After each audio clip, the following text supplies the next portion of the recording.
काम से हुआ है जन्म, दो विपरीत कामों के मिलन पर तुम्हारा जीवन खड़ा है। इसलिए करीब करीब असंभव है, मनोवैज्ञानिक के हिसाब से तो बिल्कुल असंभव है कि व्यक्ति काम वासना के पार हो जाए। धर्म शास्त्र भी यही कहते हैं। आत्म पुराण में बड़ा अद्भुत वचन है, कामेन विजितो ब्रह्मा, कामेन विजितो हरा, कामेन विजितो विष्णु, सक्रा कामेन निर्जिता। काम ने जीता ब्रह्मा को, काम ने हराया शंकर को, काम ने हराया विष्णु को। काम से कौन कब जीता, काम से सब हारे। काम का बल तो प्रबल है,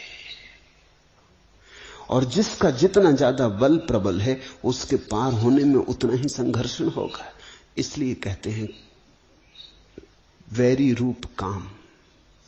इस जगत में अगर टक्कर ही लेनी हो किसी से, अगर हिम्मत ही हो टक्कर लेने की, अगर संघर्ष करने का और योद्धा करने का, योद्धा बनने का रस हो, तो छोटे मोटे दुश्मन मत चुनना। ख्याल रखना, जितना बड़ा दुश्मन चुनोगे उतनी ही बड़ी तुम्हारी विजय होगी। छोटे मोटे को हरा भी दिया तो क्या सार है। कहते हैं जंगल में, ईसप की कथा है, एक गधे ने सिंह को चुनौती दे दी और कहा अगर हो हिम्मत तो आ मैदान में और हो जाए सीधा युद्ध। लेकिन सिंह चुपचाप चला गया।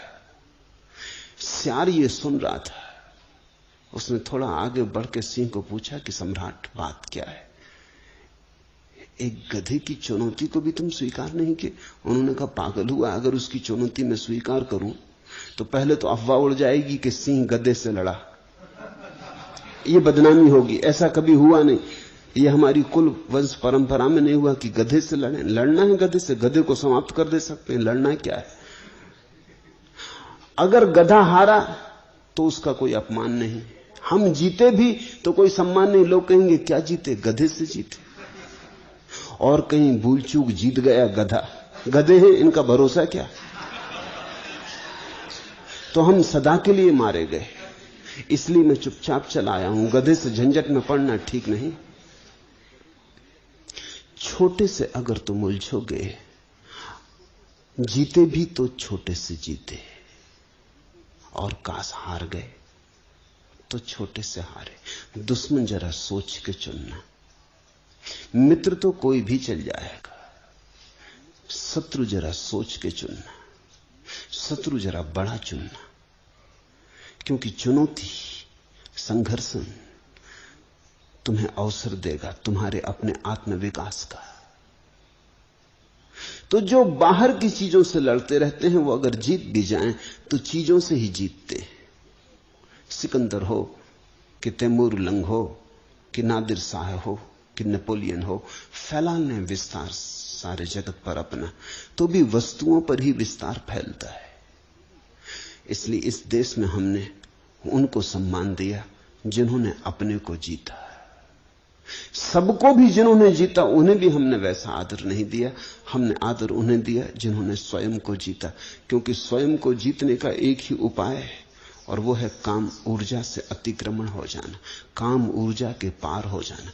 काम ऊर्जा के पार होने का अर्थ है अपने जन्म से मुक्त हो जाना, अपने जीवन से मुक्त हो जाना, अपनी मृत्यु से मुक्त हो जाना। काम ऊर्जा ने तुम्हें जन्म दिया, और काम ऊर्जा की उत्फुल्लता ही तुम्हारी जवानी है, तुम्हारा जीवन है। और जब काम की ऊर्जा थक जाएगी और विसर्जित होने लगेगी, वही तुम्हारी मृत्यु होगी।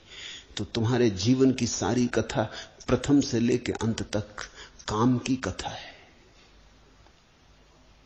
अगर तुम इस काम के अंतर्गत ही बने रहे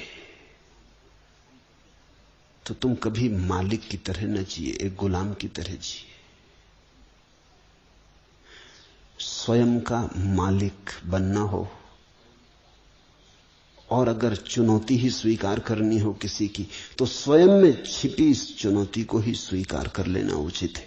इसलिए धर्मशास्त्र काम को वैरी रूप कहते। ये सिर्फ निंदा नहीं है, इसमें सम्मान भी छिपा है। वो ये कहते हैं कि अगर शत्रुता ही करनी हो तो काम से करना, क्योंकि कामेन विजितो ब्रह्मा, काम ने ब्रह्मा को भी हराया। कामेन विजितो हरा, काम ने महादेव को भी हराया। तो अब अगर लड़ने योग्य कोई है तो काम ही है। जिससे देवता भी हार गए हों, उसको ही जीतने में मनुष्य के भीतर छिपा हुआ फूल खिलेगा। जिससे सब हार गए हों, उसको ही जीतने में तुम्हारे भीतर पहली दफे प्रभु का साम्राज्य निर्मित होगा। भारत अकेला देश है जहां हमने बुद्ध पुरुषों के चरणों में देवताओं को झुकाया है। जब सिद्धार्थ गौतम बुद्धत्व को उपलब्ध हुए तो कथा है कि ब्रह्मा, विष्णु, महेश तीनों उनके चरणों में अपना नैवेद्य, अपनी पूजा चढ़ाने आए। जब महावीर परम ज्ञान को उपलब्ध हुए तो देवताओं ने फूल बरसाए। लेकिन देवता क्यों बरसाते होंगे फूल एक मनुष्य के चरणों में? इसलिए कि ये मनुष्य उस सीमा के भी पार जा चुका जिस सीमा के पार अभी देवता भी नहीं गए। अभी इंद्र भी अप्सराओं में उलझा है। अभी स्वर्ग में भी वही काम व्यापार चल रहा है जो पृथ्वी पर चल रहा है। थोड़ा व्यवस्थित चल रहा है, थोड़ा ढंग से चल रहा है।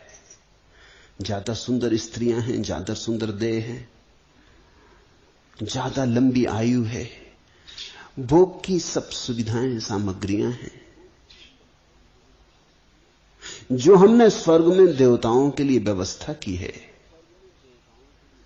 वही व्यवस्था विज्ञान आदमी के लिए पृथ्वी पर कर देने की कोशिश कर रहा है। मैंने तो सुना है एक आदमी मरा और स्वर्ग पहुंचा तो वो बड़ा हैरान हुआ। वहां उसने देखा कि कुछ लोग जंजीरों से बंधे, स्वर्ग में जंजीरों से बंधे। उसने द्वारपाल से पूछा कि तो मुझे घबराहट का कारण मालूम होता, नरक में बंधे हो ये समझ में आता है, इस स्वर्ग में भी अगर बंधन है और लोग जंजीरों में बंधे हैं, ये किस तरह का स्वर्ग है? वो द्वारपाल हंसने लगा। उसने कहा ये अमरीकी है, ये जब से आए हैं तब से ये धुन लगाए कि हमें अमेरिका वापस जाना है, यहां से तो वहीं बेहतर था।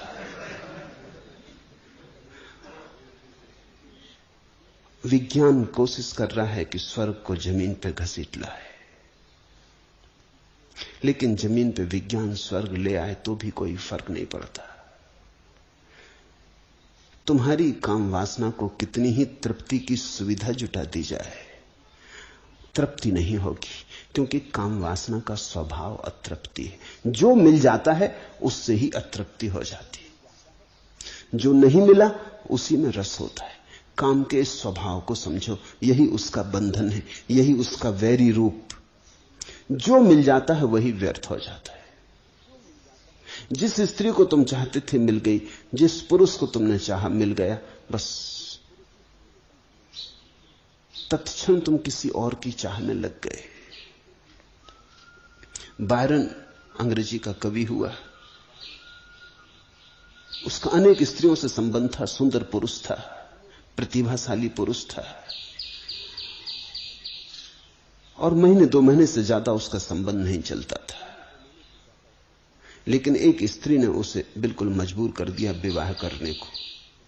उसने कहा विवाह नहीं किया तो हाथ भी नहीं छूऊंगी, और वो दीवाना हो गया उसे अपने करीब लेने को। आखिर विवाह के लिए राजी होना पड़ा। जब वो विवाह हो गया और चर्च से बायरन उतरता था अपनी नई विवाहित पत्नी का हाथ पकड़े हुए, सीढ़ियां पार कर रहा था, ठिठक के खड़ा हो गया। उसने अपनी पत्नी से कहा, आश्चर्य, मैं तेरे लिए दीवाना था, महीनों सोया नहीं, और अभी क्षण भर के लिए तेरा हाथ मेरे हाथ में है, लेकिन तेरा मुझे सुध भूल गई। राह से वो जो स्त्री जा रही, मेरा मन उसके पीछे चला गया। अभी विवाह नहीं हुआ और तलाक शुरू हो गया।